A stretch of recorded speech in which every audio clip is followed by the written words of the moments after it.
ಬೆಳಗಾವಿಯ ಕದನ ಪ್ರಮುಖವಾಗಿ ಅಧಿವೇಶನ ಇರೋದ್ರಿಂದ ಏನ್ ಚರ್ಚೆ ಆಗಬಹುದು, ಯಾವ ವಿಚಾರಗಳ ಬಗ್ಗೆ ಪರಿಹಾರ ಸಿಗಬಹುದು ಅಂತ ನೀವು ಎದುರು ನೋಡ್ತಾ ಇದ್ದಂತ ಹೊತ್ತಲ್ಲೇ ಅಧಿವೇಶನದಲ್ಲಿ ಭಾಗಿಯಾಗ್ತಾ ಇದ್ದಂತಹ ಶಾಸಕರು ಸಚಿವರನ್ನ ಮಾತನಾಡಿಸುವ ಪ್ರಯತ್ನವನ್ನ ಕೂಡ ಗ್ಯಾರಂಟಿ ನ್ಯೂಸ್ ಮಾಡ್ತಾ ಇದೆ. ನಿಮ್ಮ ಆಶಯ ಏನು ಸರ್, ಯಾವ ವಿಚಾರ ಬಗ್ಗೆ ಮಾತಾಡ್ತೀರಿ ಅಂತ. ರಾಜ್ಯ ಹಾಗೂ ಕೇಂದ್ರ ಸರ್ಕಾರದಲ್ಲಿ ಸಮಸ್ಯೆಗಳಿದೆ, ಎಲ್ಲಾ ಸಮಸ್ಯೆಗಳಿಗೆ ಸ್ಪಂದಿಸುವ ಸರ್ಕಾರ ನಮ್ಮದು ಹಿಂಗಂತ ಸಚಿವರು ರಿಯಾಕ್ಷನ್ ಕೊಡ್ತಿದ್ದಾರೆ. ರಾಜ್ಯಕ್ಕೆ ದ್ರೋಹ ಮಾಡ್ತಾ ಇರೋದು ಕೇಂದ್ರದ ಬಿಜೆಪಿ ಸರ್ಕಾರ. ಕಬ್ಬು ಮೆಕ್ಕೆಜೋಳಕ್ಕೆ ಕೇಂದ್ರ ಬೆಂಬಲ ಬೆಲೆ ಕೊಡ್ತಾ ಇಲ್ಲ ಅಂತ ದಿನೇಶ್ ಗುಂಡೂರಾವ್, ಬೆಳಗಾವಿಯಲ್ಲಿ ಸಚಿವ ದಿನೇಶ್ ಗುಂಡೂರಾವ್ ಈ ಹೇಳಿಕೆ ಕೊಟ್ಟಿದ್ದಾರೆ. ರಾಜ್ಯ ಹಾಗೂ ಕೇಂದ್ರ ಸರ್ಕಾರದಲ್ಲಿ ಸಮಸ್ಯೆಗಳಿದೆ, ಅದನ್ನ ಬಗೆಹರಿಸುವಂತಹ ವಿಚಾರಗಳು ಯಾರ್ದಾಗಿರ್ಬೇಕು, ಸರ್ಕಾರದ ಆಗಿರ್ಬೇಕು, ನಿಮ್ಗಳದೇ ಆಗಿರ್ಬೇಕು. ಸಮಸ್ಯೆಗಳಿದೆ ಅಂತ ನೀವೇ ಹೇಳ್ಬಿಟ್ರೆ ಸಮಸ್ಯೆಗಳನ್ನ ಹೇಳ್ಕೊಂಡು ಜನ ಎಲ್ಲಿಗೆ ಹೋಗ್ಬೇಕು? ಖಂಡಿತ ಹೌದು, ರಾಜ್ಯ ಮತ್ತು ಕೇಂದ್ರಗಳ ಮಧ್ಯೆ ಸಮಸ್ಯೆಗಳಿರೋದು, ಬಗೆಹರಿಸ್ಕೊಳ್ಬೇಕಲ್ಲ ಕೂತ್ಕೊಂಡು. ಅಟ್ಲೀಸ್ಟ್ ಹೋಗಿ ಮಾಹಿತಿ ಕೊಟ್ಟು ಪರಿಹಾರವನ್ನಾದ್ರೂ ಕೇಳಬೇಕಲ್ವಾ? ಕೇಂದ್ರದ ಪಾಲು ಏನಿರುತ್ತೆ, ರಾಜ್ಯದ ಪಾಲುಗಳು ಏನಿರುತ್ತೆ, ಅದನ್ನಾದ್ರೂ ಅರ್ಥ ಮಾಡಿಸ್ಬೇಕಲ್ವಾ? ಆ ಕೆಲಸಗಳಾಗದೆ ಸಮಸ್ಯೆಗಳು ಇದೆ, ಅದನ್ನ ಬಗೆಹರಿಸೋದಕ್ಕೆ ಸಾಧ್ಯ ಇಲ್ಲ ಅನ್ನೋ ರೀತಿಯಲ್ಲಿ ಸ್ಟೇಟ್ಮೆಂಟ್ಗಳು ಬಂದ್ಬಿಟ್ರೆ ಜನಸಾಮಾನ್ಯರು ಯಾರನ್ನ ಪ್ರಶ್ನೆ ಮಾಡಬೇಕು? ಸಚಿವ ದಿನೇಶ್ ಗುಂಡೂರಾವ್ ಈ ವಿಚಾರಕ್ಕೆ ಸಂಬಂಧಪಟ್ಟಂತೆ ಮಾತಾಡಿದ್ದಾರೆ.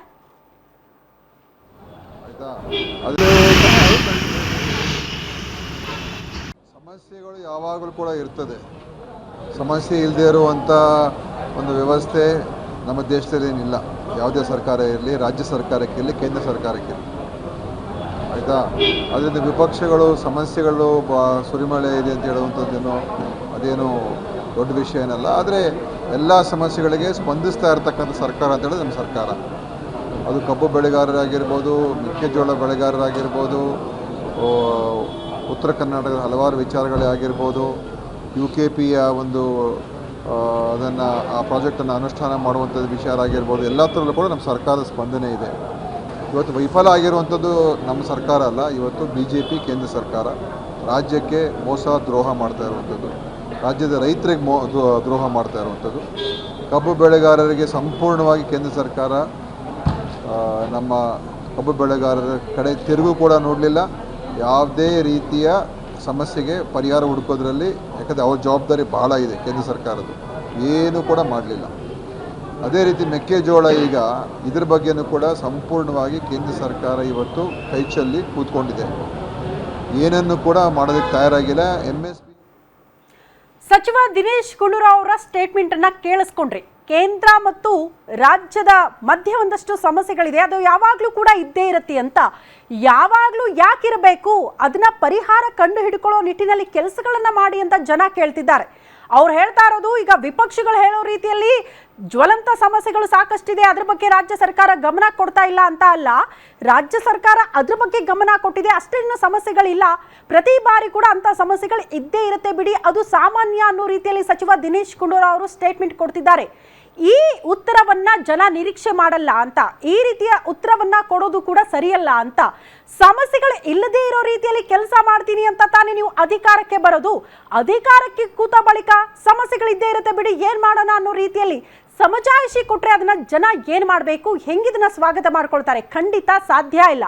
ಸಮಸ್ಯೆಗಳಿದೆ, ಚರ್ಚೆ ಮಾಡ್ತೀವಿ, ಪರಿಹಾರವನ್ನ ಕಂಡು ಹಿಡ್ಕೊಂಡು ನಿಟ್ಟಿನಲ್ಲಿ ಕೆಲಸಗಳನ್ನ ಮಾಡ್ತೀವಿ ಅಂತ ಹೇಳಬೇಕಾದಂತಹ ಜವಾಬ್ದಾರಿಯುತ ಸ್ಥಾನದಲ್ಲಿದ್ದಂತಹ ಸಚಿವರು, ಸಮಸ್ಯೆಗಳಿರುತ್ತೆ ಬಿಡಿ, ಯಾವಾಗ್ಲೂ ಇರುತ್ತೆ, ಅದ್ರ ಬಗ್ಗೆ ವಿಪಕ್ಷಗಳು ಈಗೇನು ಪ್ರಶ್ನೆ ಮಾಡೋದು, ಈಗ ಮಾತ್ರ ಸಮಸ್ಯೆಗಳಿದೆಯಾ, ಅವರ ಅವಧಿಯಲ್ಲೂ ಕೂಡ ಸಮಸ್ಯೆಗಳು ಇರ್ಲಿಲ್ವಾ ಅನ್ನೋದನ್ನ ಪ್ರಶ್ನೆ ಮಾಡೋದನ್ನ ಜನ ನಿರೀಕ್ಷೆ ಮಾಡಲ್ಲ ಸ್ವಾಮಿ. ಜವಾಬ್ದಾರಿಯುತ ಸ್ಥಾನದಲ್ಲಿರೋರು ನಿಮ್ಮ ಮಾತುಗಳನ್ನ ಜನ ಕೇಳಿಸ್ಕೊಳ್ತಿರ್ತಾರೆ ಅಂದ್ರೆ ದಯವಿಟ್ಟು ಜವಾಬ್ದಾರಿಯುತವಾಗಿ ಮಾತಾಡಬೇಕು, ಜನರ ಪರವಾಗಿ ಮಾತಾಡಬೇಕು. ಸಮಸ್ಯೆಗಳು ಇದ್ರೂ ಕೂಡ ಅದಕ್ಕೆ ಪರಿಹಾರ ಕೊಡ್ತೀವಿ ಅನ್ನುವಂಥ ಆಶ್ವಾಸನೆಯನ್ನ ನಿಮ್ಮಿಂದ ಜನ ನಿರೀಕ್ಷೆ ಮಾಡ್ತಾರೆ ಬಿಟ್ರೆ, ಯಾವಾಗಲೂ ಕೂಡ ಸಮಸ್ಯೆಗಳು ಇರುತ್ತೆ ಅನ್ನೋದನ್ನ ಜನ ಇದನ್ನ ಮೋಸ್ಟ್ಲಿ ಒಪ್ಲಿಕ್ಕಿಲ್ಲ ಅಂತ.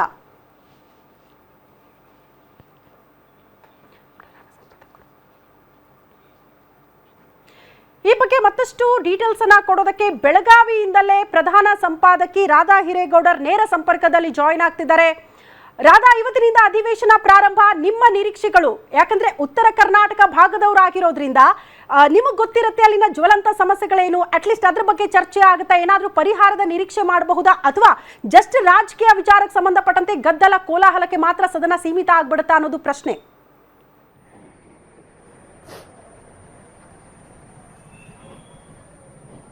ಎಸ್ ಶ್ರುತಿ, ವಿಧಾನಮಂಡಲದ ಅಧಿವೇಶನ ಸರಿಯಾಗಿ 11 ಗಂಟೆಗೆ ಆರಂಭ ಆಗಲಿದೆ.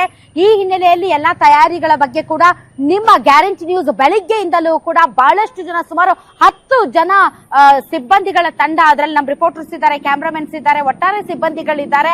ಇಲ್ಲೇ ಬೀಡು ಬಿಟ್ಟಿದ್ದೀವಿ. ಕ್ಷಣ ಕ್ಷಣದ ಮಾಹಿತಿಯನ್ನ ವಿಧಾನಸಭೆ ಮತ್ತು ವಿಧಾನ ಪರಿಷತ್ನಲ್ಲಿ ನಡೆಯಬಹುದಾದಂತಹ ಎಲ್ಲ ರಾಜಕೀಯ ಚರ್ಚೆಗಳನ್ನ ನಿಮ್ಮ ಮುಂದೆ ಇಡುವಂತಹ ಪ್ರಯತ್ನವನ್ನ ನಾವು ಮಾಡ್ತಾ ಇದ್ದೀವಿ. ಇನ್ಫ್ಯಾಕ್ಟ್ ನಾನು ನನ್ನ ನಿರೀಕ್ಷೆಗಳನ್ನ ಮಾತಾಡೋದಕ್ಕಿಂತ ಮುಂಚೆ ಶ್ರುತಿ, ನಾನೀಗ ಇದು ತಾವು ನೋಡಬಹುದು, ಈ ಒಂದು ಸರ್ಕಲ್ ಏನಿದೆ ಇದನ್ನ ವ್ಯಾಕ್ಸಿನ್ ಡಿಪೋ ಅಂತ ಕರೀತಾರೆ.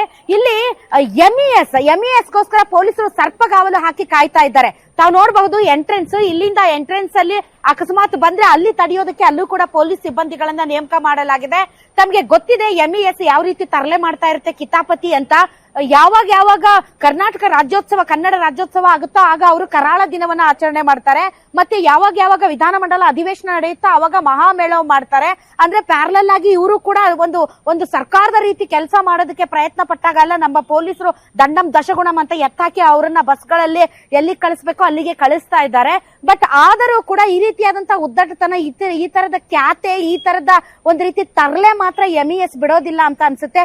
ಕರ್ನಾಟಕದಲ್ಲಿ ಇದ್ಕೊಂಡು ಕನ್ನಡದ ಗಾಳಿ, ಕನ್ನಡದ ಉಸಿರು ಎಲ್ಲಾ ಬೇಕು ಇವ್ರಿಗೆ. ಆದ್ರೆ ಯಾವಾಗ ಈ ರೀತಿಯಾದಂತಹ ವಿಧಾನಮಂಡಲದ ಅಧಿವೇಶನ ಬೆಳಗಾವಿ ಭಾಗದಲ್ಲಿ ನಡೆಯುತ್ತಾ ಅವಾಗ ಬಂದು ತರಲೆ ಮಾಡೋದು ಇವ್ರದ್ದು ಒಂದು ಖ್ಯಾತೆ.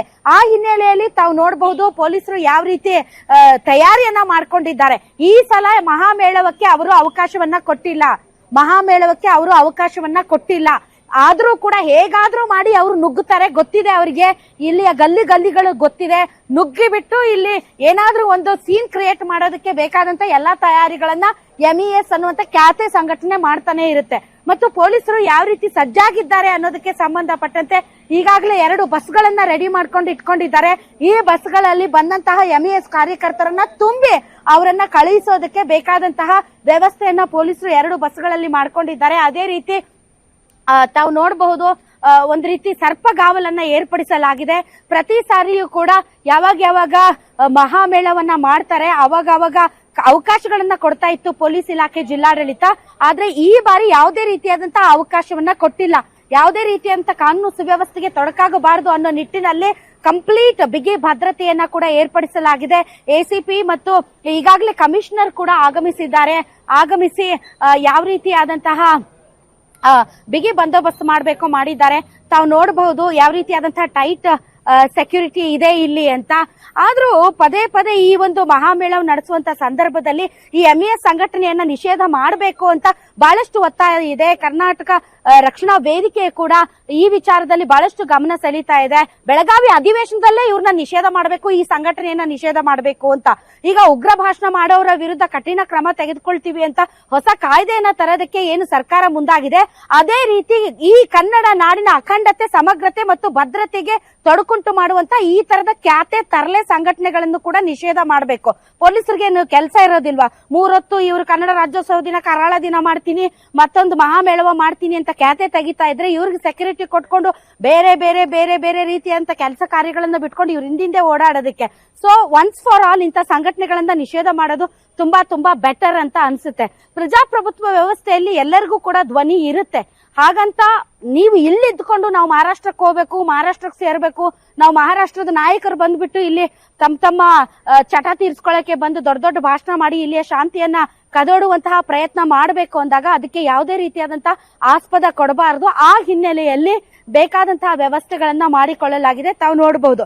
ಇನ್ನು ಬೆಳಗಾವಿಗೆ ಎಂಟ್ರಿ ಆಗುವಂತಹ ಎಲ್ಲಾ ಗಡಿ ಭಾಗಗಳನ್ನ ಕೂಡ ಈಗಾಗಲೇ ಶ್ರುತಿ ಕಂಪ್ಲೀಟ್ ಸೀಲ್ ಮಾಡಲಾಗಿದೆ. ಅಕಸ್ಮಾತ್ ಹೆಂಗಾದ್ರೂ ಮಾಡಿ ಒಳಗಡೆ ನುಗ್ಗೋಕೆ ಪ್ರಯತ್ನ ಪಟ್ಟರೆ ಅಲ್ಲಿಂದಲ್ಲೇ ಅವ್ರನ್ನ ಬಂಧಿಸಿ ಒಳಗಡೆ ಬರದೇ ಇರೋ ತರ ಏನೇನ್ ಮಾಡಬೇಕು ಆ ಎಲ್ಲಾ ವ್ಯವಸ್ಥೆಗಳನ್ನ ಕೂಡ ಈಗಾಗಲೇ ಪೊಲೀಸ್ ಇಲಾಖೆ ಮಾಡಿದೆ. ಒಂದು ಕಡೆ ವಿಧಾನಮಂಡಲದ ಅಧಿವೇಶನಕ್ಕೆ ಬೇಕಾದಂತಹ ಸಿದ್ಧತೆಗಳು, ಮತ್ತೊಂದು ಕಡೆ ಈ ರೀತಿಯಾದಂತಹ ತರಲೆ ಗುಂಪುಗಳು ಖ್ಯಾತೆ ತಕ್ಕೊಂಡು 3 ಹೊತ್ತು ನಾವು ಮಹಾರಾಷ್ಟ್ರಕ್ಕೆ ಸೇರ್ಬೇಕು ಅಂತ. ಮತ್ತೆ ಆ ಕಡೆ ಮಹಾರಾಷ್ಟ್ರದ ರಾಜಕೀಯ ನಾಯಕರಿಗೂ ಮಾಡಕ್ ಬೇರೆ ಕೆಲಸ ಇಲ್ಲ ಅಂತ ಅನ್ಸುತ್ತೆ. ಯಾಕಂದ್ರೆ ತಮ್ಮದೇ ಬಹಳಷ್ಟು ಗಬ್ಬುಗಳನ್ನ, ಗಲೀಜುಗಳನ್ನ ಕ್ಲೀನ್ ಮಾಡ್ಕೊಳ್ಳೋದು ಬಿಟ್ಬಿಟ್ಟು ಕರ್ನಾಟಕಕ್ಕೆ ಇಲ್ಲಿ ಬಂದು ಭಾಷಣ ಮಾಡಿ ಇಲ್ಲಿ ಶಾಂತಿ ಕದಡುವಂತಹ ಪ್ರಯತ್ನ ಮಾಡೋದಿದೆಯಲ್ಲ, ಇಂಥವ್ರನ್ನ ಸುಮ್ನೆ ಬಿಡಬಾರ್ದು.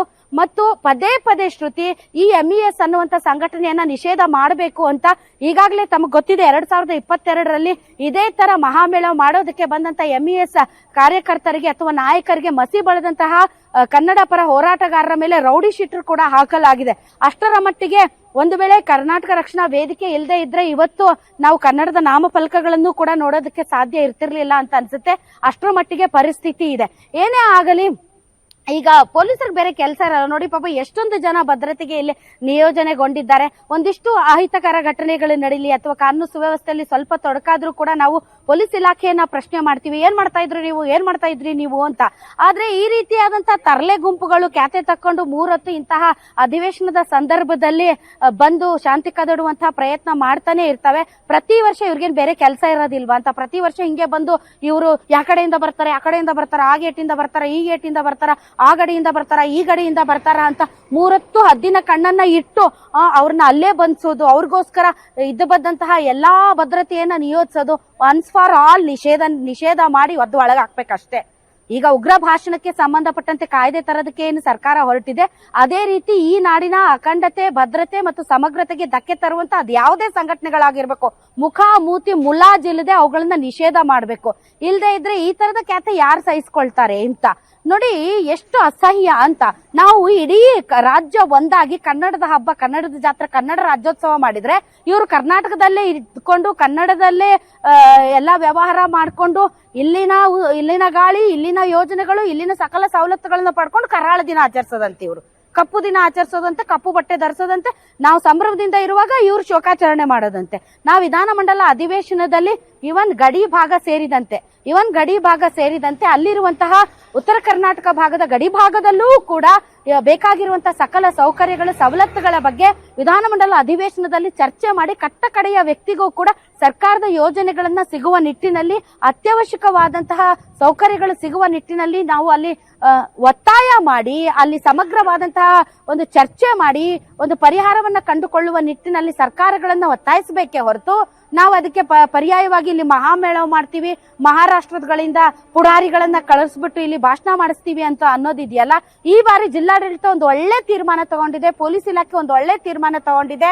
ಇಲ್ಲಿ ಯಾವುದೇ ರೀತಿಯಾದಂತಹ ಮಹಾಮೇಳಕ್ಕೆ ಅವಕಾಶ ಕೊಡದೇ ಇರೋದು ಅದು ಒಳ್ಳೆಯ ನಿರ್ಧಾರ ಅಂತ ಅನ್ಸುತ್ತೆ ಶ್ರುತಿ. ಅದರ್ವೈಸ್ ತಾವು ನೋಡಬಹುದು ಯಾವ ರೀತಿ ಬಸ್ಗಳನ್ನ ರೆಡಿ ಮಾಡಿದ್ದಾರೆ, ಎಷ್ಟ್ ಜನ ಬಂದ್ರು ಕೂಡ ಅವ್ರನ್ನ ತುಂಬಿಕೊಂಡು ಕಳಿಸೋದಕ್ಕೆ ಬೇಕಾದ. ಆಮೇಲೆ ಈ ಸಲ ಯಾರಾದ್ರೂ ಖ್ಯಾತೆ ಮಾಡಕ್ ಬಂದವ್ರ ಮೇಲೆ ಸರಿಯಾದ ಕಾನೂನುಗಳನ್ನ ಜಡ್ದು ಅವ್ರ ಜೈಲಿಂದ ವಾಪಸ್ಸೇ ಬರಬಾರ್ದು, ಆ ರೀತಿಯಾಗಿ ಮಾಡ್ಬೇಕು. ಆವಾಗ ಇನ್ನೊಂದ್ಸರಿ ಬಂದು ಇಲ್ಲಿ ಖ್ಯಾತೆ ತೆಗಿಯೋದನ್ನ ನಿಲ್ಲಿಸ್ತಾರೆ ಅಂತ ಅನ್ಸುತ್ತೆ ಶ್ರುತಿ. ಓಕೆ ರಾಧಾ, ಈಗ ನೀವೇ ಹೇಳ್ದಂಗೆ MES ಪುಂಡಾಟಿಕೆಗೆ ಕಡಿವಾಣ ಹಾಕಬೇಕು ಅಂದ್ರೆ ಅದನ್ನ ಬ್ಯಾನ್ ಮಾಡಬೇಕು ಅನ್ನುವಂತ ಒತ್ತಡ ಇದೆ. ನನಗೊಂದು ಕುತೂಹಲ, ಈಗ ಇದನ್ನ ಬ್ಯಾನ್ ಮಾಡಿದ್ರೆ ಇನ್ನೊಂದು ಹೆಸರಲ್ಲೂ ಕೂಡ ಈ ಪುಂಡರು ಹುಟ್ಕೊಳ್ಬಹುದಲ್ಲ, ಮತ್ತೊಂದು ಸಂಘಟನೆಯನ್ನ ರಚನೆ ಮಾಡಿದ್ರು ಕೂಡ ಡೌಟ್ ಇಲ್ಲ. ಅದ್ರ ಜೊತೆಗೆ ನಮ್ಮ ರಾಜಕಾರಣಿಗಳಿಗೂ ಕೂಡ ಅದ್ರ ಬಗ್ಗೆ ಆಸಕ್ತಿ ಇಲ್ವಲ್ಲ. ಪದೇ ಈ ರೀತಿ ಖ್ಯಾತೆ ತೆಗೆದು ಪುಂಡಾಟ ಮೆರೆದ್ರು ಕೂಡ ಸೈಲೆಂಟ್ ಆಗಿರ್ತಾರೆ. ಭಾಷೆ, ನೆಲ, ಜಲ ವಿಚಾರಗಳು ಬಂದಾಗ ಮಹಾರಾಷ್ಟ್ರ ಸರ್ಕಾರ ಅಲರ್ಟ್ ಆಗುತ್ತೆ. ಗಡಿಯಲ್ಲಿ ಆ ಗಡಿಯನ್ನ ಕಾಯೋದಕ್ಕೆ ಉಸ್ತುವಾರಿ ಸಚಿವರನ್ನ ನೇಮಕ ಮಾಡ್ತಾರೆ. ಬಟ್ ನಮ್ಮ ರಾಜಕಾರಣಿಗಳಿಗೆ ಆಸಕ್ತಿ ಇದ್ದಂಗೆ ಕಾಣಿಸಲ್ಲಪ್ಪ. ಬರೀ ಕನ್ನಡ ಪರ ಹೋರಾಟ ಮಾಡೋದಕ್ಕೆ ಮಾತ್ರ ಇದು ಸೀಮಿತ ಆಗುತ್ತಾ ಅಂತ.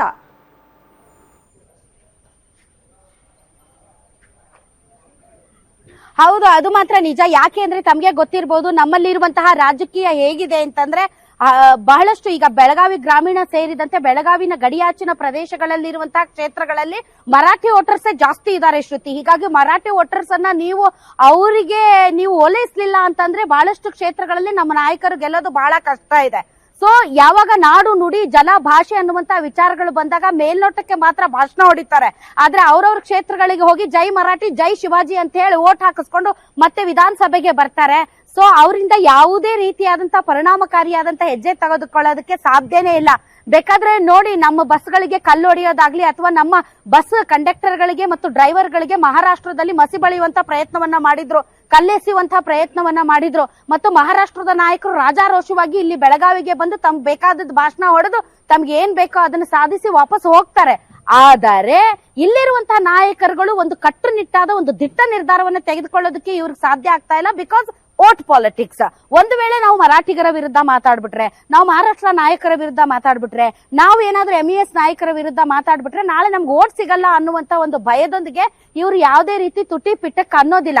ಮತ್ತು ಈಗ ವಿಧಾನಮಂಡಲ ಅಧಿವೇಶನದಲ್ಲೇ MES ನಿಷೇಧಕ್ಕೆ ಸಂಬಂಧಪಟ್ಟಂತೆ ಒಂದು ಸರಿಯಾದ ನಿರ್ಧಾರ ತೆಗೆದುಕೊಳ್ಳಿ ಅಂತ ಎಷ್ಟೇ ಆಗ್ರಹ ಇದ್ರೂ ಕೂಡ ಇವರು ಆ ಕೆಲಸ ಮಾಡೋದಿಲ್ಲ. ಆಯ್ನೋ ಯಾಕೆ ಅಂತಂದ್ರೆ ಓಟ್ ಪಾಲಿಟಿಕ್ಸ್, ಮರಾಠಿಗರು ಓಟ್ ಹಾಕಲ್ಲ ಅನ್ನೋ ಕಾರಣಕ್ಕೆ. ಸೊ ಇದನ್ನ ನಿರೀಕ್ಷೆ ಮಾಡೋದು ತುಂಬಾ ಕಷ್ಟ ಅಂತ ಅನ್ಸುತ್ತೆ ಶ್ರುತಿ. ತಾವ್ ಹೇಳ್ದಾಗೆ ಈ ಒಂದು ಏನು ಕೆಟ್ಟ ಪಾಲಿಟಿಕ್ಸ್ ನಮ್ಮ ಸಿಸ್ಟಮ್ ಏನಿದೆ ರಾಜಕೀಯ ವ್ಯವಸ್ಥೆಯಲ್ಲಿ, ಈ ಓಲೈಕೆ ರಾಜಕಾರಣ ಬಿಡುವವರೆಗೂ ಈ ತರ ಖ್ಯಾತೆ ಈ ತರ ತರಲೆ ಇದ್ದೇ ಇರುತ್ತೆ. ಮತ್ತೆ MES ನ ಇವತ್ತು ನೀವು ನಿಷೇಧ ಮಾಡಿದ್ರು ನಾಳೆ ಇನ್ನೊಂದು ಹೊಸ ಹೆಸರು ಇಟ್ಕೊಂಡು ಹೊಸ ರೂಪದಲ್ಲಿ ಹೊಸ ಸಂಘಟನೆ ಮಾಡಿ ಆಮೇಲೆ ಮತ್ತೆ ಬೀದಿಗಿಳಿತಾರೆ. ಬಹಳಷ್ಟು ಜನರಿಗೆ ಇಂಥವು ಮಾಡ್ಲಿಲ್ಲ ಅಂದ್ರೆ ನಿರುದ್ಯೋಗಿಗಳಾಗ್ಬಿಡ್ತಾರೆ, ಅವರಿಗೆ ಅಸ್ತಿತ್ವನೇ ಇರೋದಿಲ್ಲ. ಹೀಗಾಗಿ ಅಸ್ತಿತ್ವ ಉಳಿಸ್ಕೊಳ್ಳೋದಕ್ಕೆ ಈ ತರ ಖ್ಯಾತೆಗಳು ತರಲೆಗಳು ಮಾಡ್ಕೊಂಡು ಸಂಘಟನೆಗಳನ್ನ ಮಾಡ್ಕೊಂಡು ಜೀವನ ಮಾಡೋದು ಮತ್ತು ಅದರಿಂದ ಅವ್ರಿಗೆ ಏನ್ ಬೇಕೋ ಅದನ್ನ ಮಾಡ್ತಾರೆ. ಈ ಕಡೆ ಬನ್ನಿ. ಓಕೆ ಇನ್ನ ವಾಪಸ್ ಬ್ಯಾಕ್ ಟು ಅಧಿವೇಶನ ಅನ್ನೋದಾದ್ರೆ ಏನ್ ಸ್ಪೆಷಾಲಿಟಿಗಳು ಕಾಣಿಸ್ತಾ ಇದೆ? ಕಾರಣ ಮೊನ್ನೆಯೇ ನೀವು ಬೆಳಗಾವಿಗೆ ಹೋಗ್ಬಿಟ್ರಿ. ಸೊ ವಾಸ್ತವ ಪರಿಸ್ಥಿತಿ ಹೆಂಗ್ ಕಾಣಿಸ್ತಾ ಇದೆ, ಏನ್ ನಿರೀಕ್ಷೆಗಳಿದೆ, ಏನ್ ಸ್ಪೆಷಾಲಿಟಿಗಳನ್ನ ನಿರೀಕ್ಷೆ ಮಾಡ್ತಿದ್ದೀರಿ ಈ ಬಾರಿ ಅಧಿವೇಶನದಲ್ಲಿ ಅಂತ?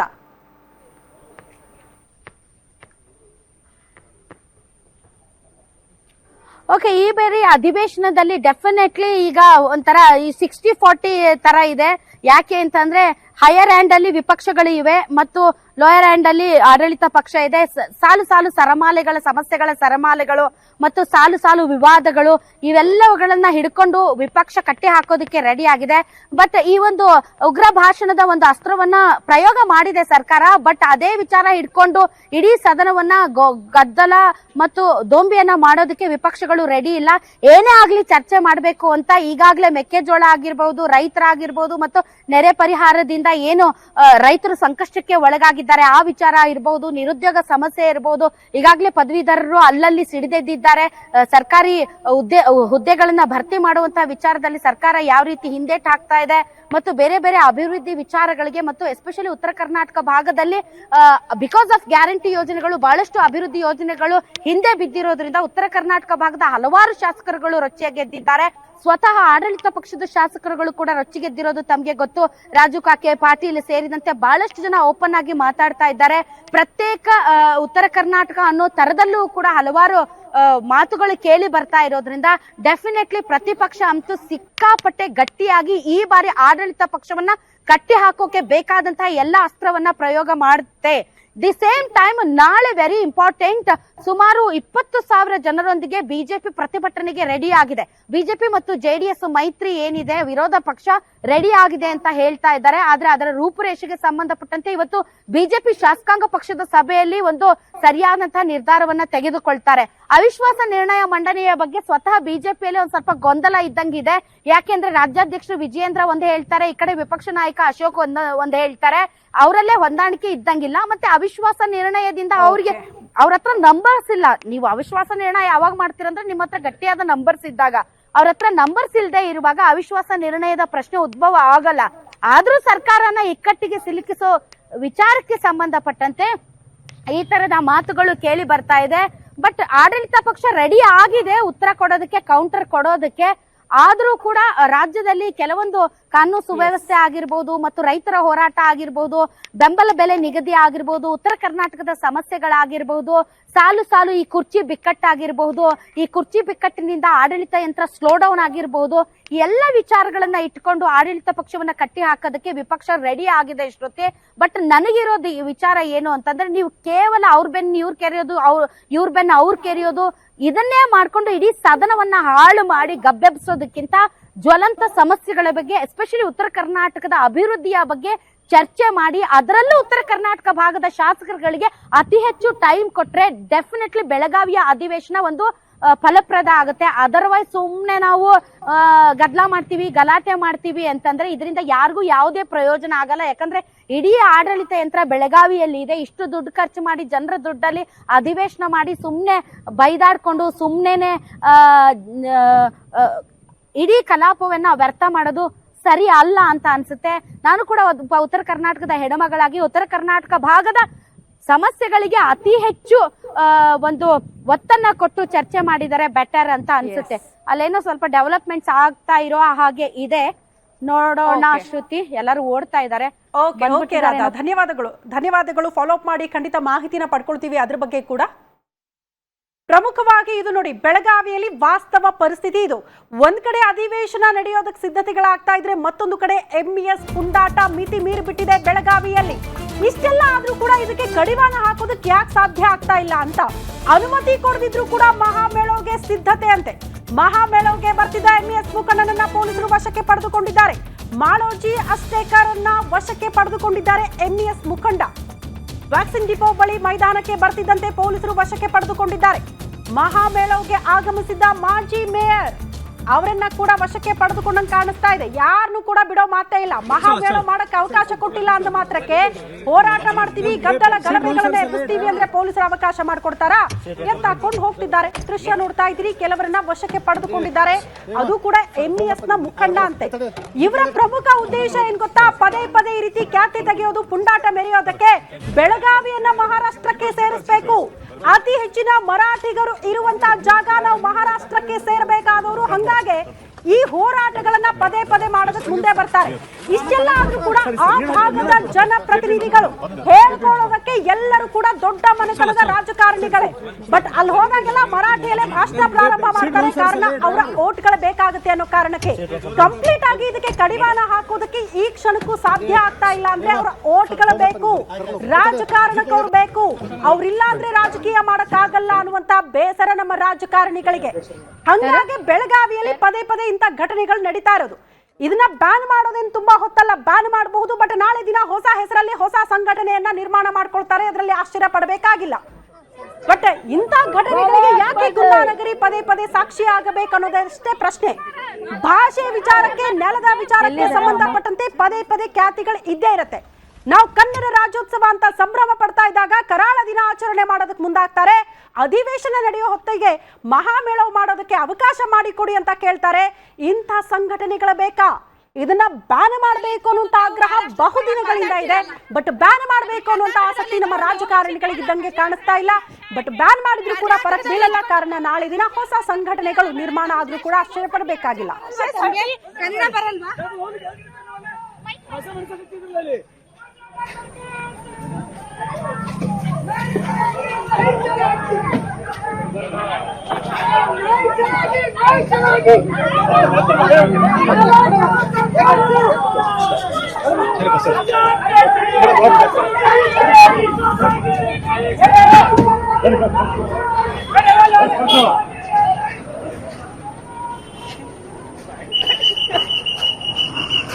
ತಿರುಗಿಸಲಿ. ನೋಡಿದ್ರಲ್ಲ ವೀಕ್ಷಕರೇ, ಕರ್ನಾಟಕದಲ್ಲಿ ಇದ್ಕೊಂಡು ಕನ್ನಡ ಮಾತಾಡೋದಕ್ಕೆ ಇವ್ರಿಗೆ ನೋವು.